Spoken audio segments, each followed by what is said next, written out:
Credit scores are this mysterious number that you're graded with that no one really knows how they even come up with the number. So we're going to try to figure out a little bit of that today.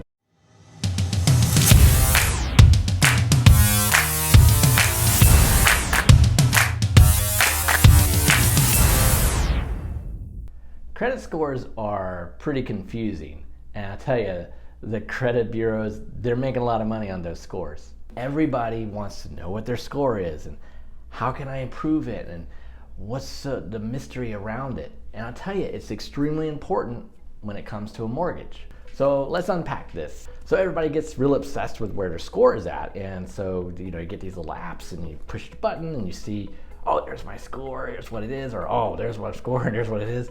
And you don't really understand what really makes it up. And there's a lot of factors in there, but let's talk about those apps first, because those apps aren't actually very accurate when it comes to mortgage scores. Typically, they'll offer things such as boost your score and all these kind of things. You hit a button and whoop, there goes your score, it boosts up. But then you apply for a mortgage and we pull your score and it's much lower than what's on those apps. Why is that? It goes into the mystery of how they create the FICO score. The FICO score is what we use. What you see on these apps is typically called a Vantage Score. So the Vantage Score is kind of an average of all the different types of scores. You have a Beacon, you have the FICO, you have different ratings for insurance, auto, credit cards. I mean, a multitude of things give different scores. So therefore the Vantage Score kind of averages it out, and it's usually on the upper side.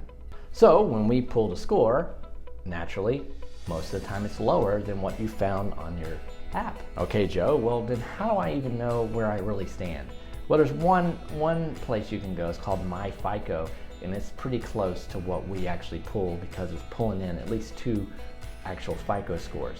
So the FICO score was developed by the Fair Isaac Corporation, and they had their geniuses come up with an algorithm that figures out how to rank you through a scoring model on how you pay your bills. So what's considered a good credit score? A 720. That's typically where you're going to find your best rates, your best scenario. So 720 and up is where you'd like to be. We need to get an understanding of how that works. So let's think about this.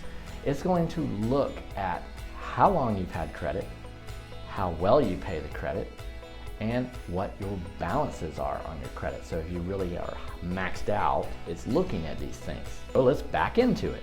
Let's look at how long you've had credit. So if you just opened up a credit account and just started getting credit, your score won't be as high because it has nothing to base it off of at this point. It doesn't know how long you've had credit to really build a history for you.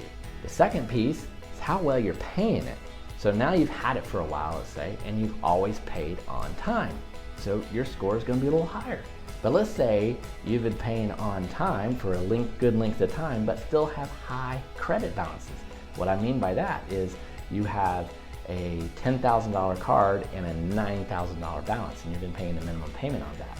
Your score will actually be low because of that. Even though you're paying on time, it's going to look at the amount of credit lines you have that are close to the maximum amount that is available. You keep those low and you've been paying on time and you've had it for a good length of time, guess what?